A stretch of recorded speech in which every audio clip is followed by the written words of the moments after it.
Donc voici la CIPS 3, donc troisième partie des épreuves de qualification et la dernière avant la défense orale de juin, qui s'intitule l'outil d'accompagnement pédagogique. Donc cet outil, attention, attention, il y aura plusieurs étapes pour y arriver. Vous allez voir, il y en a beaucoup.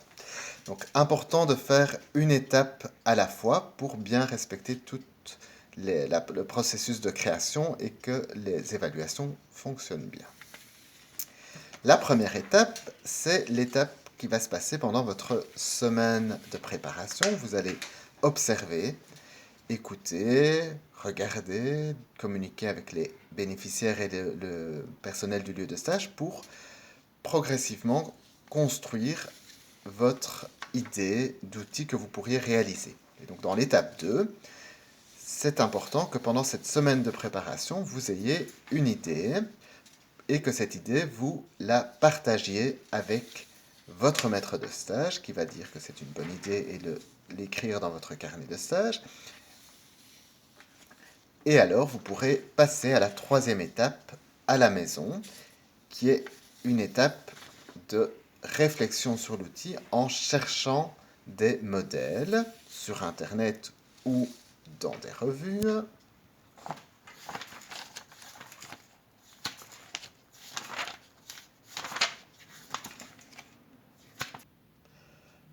Ensuite, vous allez rassembler le matériel dont vous avez besoin pour créer votre outil. Et ce matériel, c'est pas toujours nécessaire de dépenser beaucoup d'argent pour ça, hein. Donc vous avez le matériel que vous avez déjà pour vos cours à la maison. Éventuellement, il y a du matériel qui est disponible à l'école dans certains cas. Et n'hésitez pas aussi à récupérer des objets que vous pourriez jeter dans d'autres circonstances.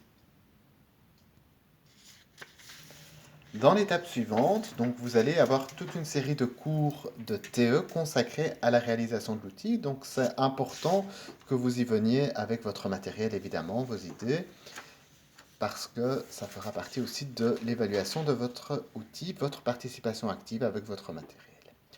Vous allez arriver alors à une première version de l'outil. Nous serons la semaine qui précède les stages, et donc vous allez en AIP présenter ce que vous avez produit. Attention, cette étape est incontournable pour réussir la qualification.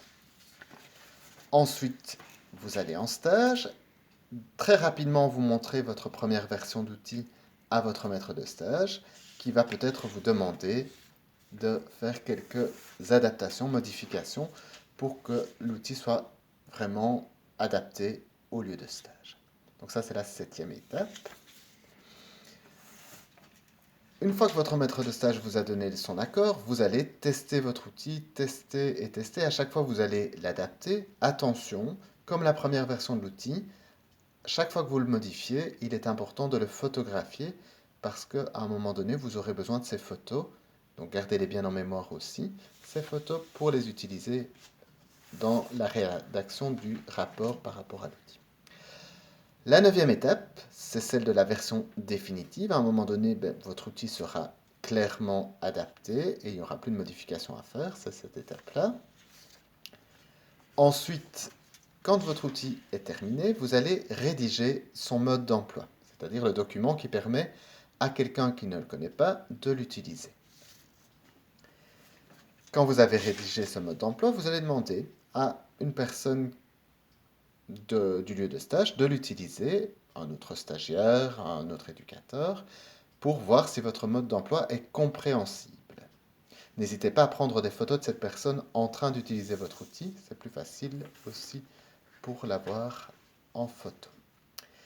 Dernière étape en stage, donc c'est celle de l'évaluation de l'outil, où on va donner des points par rapport à ça. Donc votre maître de stage va vous évaluer sur tout le processus que vous avez fait, donc les étapes jusque-là en stage.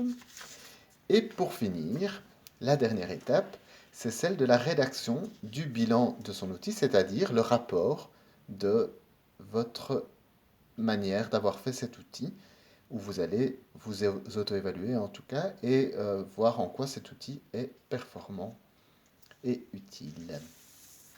Voilà.